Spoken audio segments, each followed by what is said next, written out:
dan ketersediaan kita dalam menghadapi kemerut ekonomi semasa dan memberikan rangka yang lebih positif harapan dan hala tuju kita.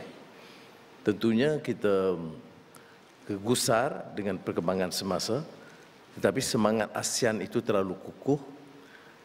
Dalam perbincangan saya dengan ketua-ketua ASEAN, Perdana Menteri Lawrence di Singapura, Tuanku Sultan Brunei, Presiden Prabowo, Bombo Marcos, Pang Ton, Thailand, pemimpin Vietnam umpamanya, ada semangat untuk meningkatkan kerjasama perdagangan antara negara-negara ASEAN dan melonjakkan kekuatan ekonomi kita. Now, Excellencies, ladies and gentlemen, the global trading system is under intense strain, more so than at any point in recent memory. Last week, the United States unveiled its latest turn towards economic nationalism, sweeping tariffs on all imports being part and parcel of what has been dubbed as Trump tariffs against the rest of the world. Malaysia's trade with the United States has long been a model of mutual gain. Our exports support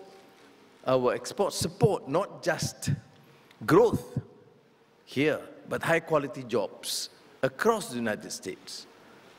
This commercial relationship has served both countries well, but these measures may end up harming all. Yet, we do not believe in megaphone diplomacy. As part of our soft diplomacy of quiet engagement, and I built this consensus among ASEAN leaders, we will be dispatching, together with our colleagues in ASEAN, our officials in Washington to begin the process of dialogue. There may be limited room to revisit the underlying intent, but there is still scope for adjusting the policy's implementation. In the meantime, Malaysia will adapt as we always have. Winds may shift, but we do not drift. Our trade diversification strategy is already gathering space. Our cohesiveness within ASEAN believes that the intra-trade amongst ASEAN, investments and joint collaboration must be further enhanced. While we intend to remain steadfast trade partners with the United States, we will in tandem do whatever it takes to safeguard our economic interests. This includes engaging proactively with the United States towards achieving a mutually beneficial outcome and at the same time diversifying our ties with all major trade markets across the EU, Asia, Middle East, Africa, and particularly China, Korea, and Japan. Now, these efforts are not occurring in a vacuum.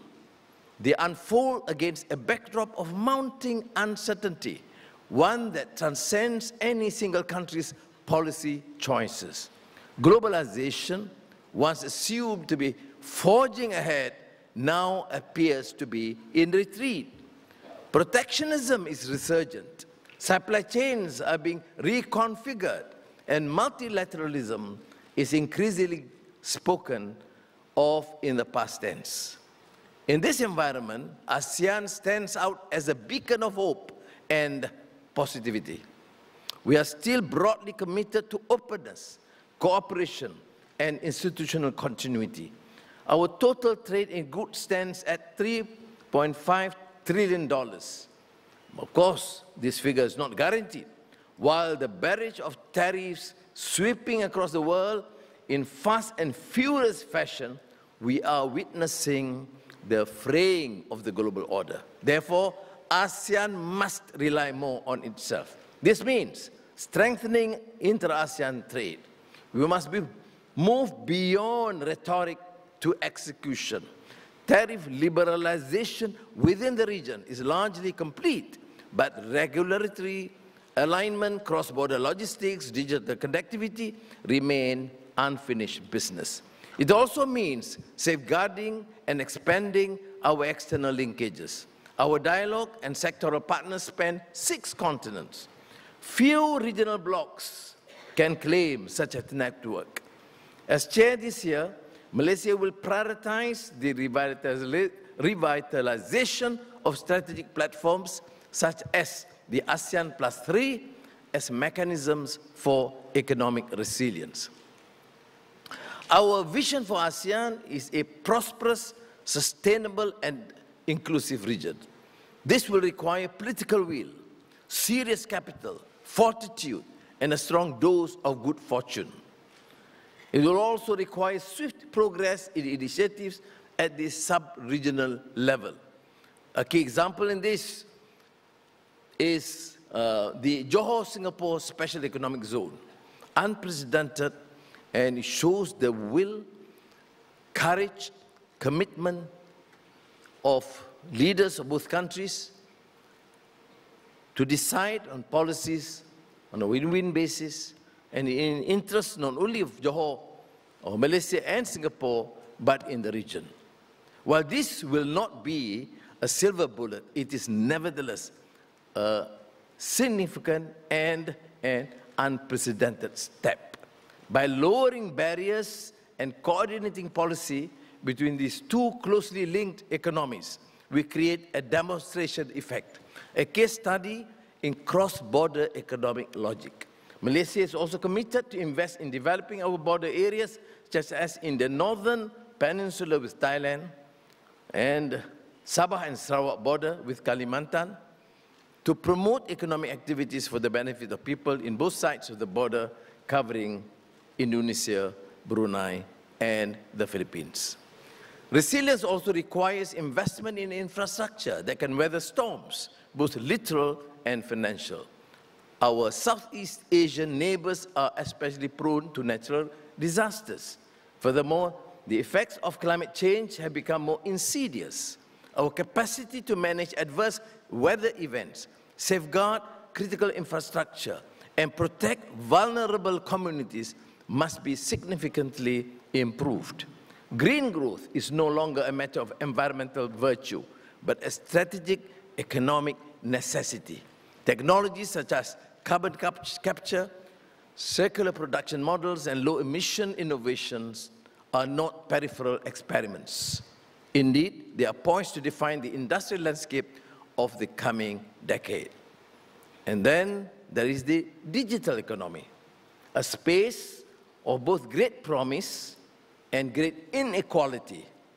The region's digital transformation is well underway, but uneven. Meantime, the trajectory of artificial intelligence is surging ahead with the speed of lightning. If this asymmetrical digital progress is left unchecked, it risks deepening divides. Investments in digital literacy, infrastructure, empowerment, and governance must go hand in hand. Meanwhile, the small and medium-sized enterprises, which form the bulk of our employment base, yet are often the most exposed to shocks and the least equipped to respond. Compliance with global sustainability standards is daunting for a company of, say, 5 people. That's why Malaysia, with the support of our partners, is launching the ASEAN Simplified ESG Disclosure Guide for SMEs. This is a practical tool to help small businesses take their first step towards more sustainable and transparent operations. It is initiatives like this, concrete and grounded, that will decide whether our vision for ASEAN becomes a reality or fades into a footnote of history. Excellencies, ladies and gentlemen, at times like this, there is a temptation to retreat into nostalgia or fatalism, to assume that the international order is beyond repair, or that regional cooperation is too slow to matter. But ASEAN has always been a creature of evolution, not revolution. Its strength lies not in drama, but in durability. Our nearly 6 decades Now, over 6 decades, it has withstood wars, crises, coup, and still managed to inch forward, often frustratingly, but forward nonetheless. Today, even more pertinent than ever, we must pursue greater economic integration in ASEAN. During this week's ASEAN Finance Track, as you will hear of various efforts to strengthen our economic cooperation. These include the ASEAN Power Grid. We're engaging with the private sector investors and also MDBs like the ADB and the World Bank on financing projects to transmit electricity from Vietnam to Kelantan by submarine cables and on to Singapore by on-land transmission lines. Expanding ASEAN payment connectivity. We currently enjoy digital payment connectivity between Malaysia, Indonesia, Singapore, and Thailand. Later today, we launch extending the payment linkage to between Malaysia and Cambodia with the ambition to cover the other nations in ASEAN. This will help promote intra-ASEAN trade and tourism, promoting greater economic integration to enable businesses to better leverage on ASEAN as a market to further grow regional champions in sectors including financial services, energy, healthcare, tourism, telecommunications, and logistics. Now, the Trump tariffs are not the first challenge to multilateralism, nor will they be the last. But if ASEAN can hold its nerve, staying open, pragmatic, and cohesive, it may yet be among the last believers in a world that works better when it works together. With that, I'm pleased to launch the ASEAN Simplified ESG Disclosure Guide for SMEs in supply chains. Terima kasih. Thank you. Sesi.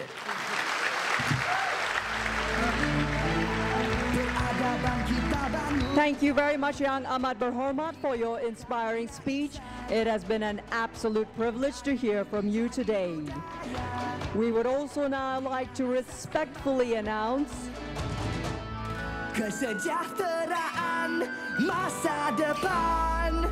Ayo seluruh anak berdiri. Thank you very much. We would also now like to respectfully announce the departure of Yang Amat Berhormat Datuk Seri Anwar bin Ibrahim. Terus meyakini Malaysia madani. Ayo seluruh. We would highly appreciate if everyone would rise in their places and kindly remain upstanding as we, of course, acknowledge the departure of Yang Amat Berhormat. Thank you all so very much, ladies and gentlemen.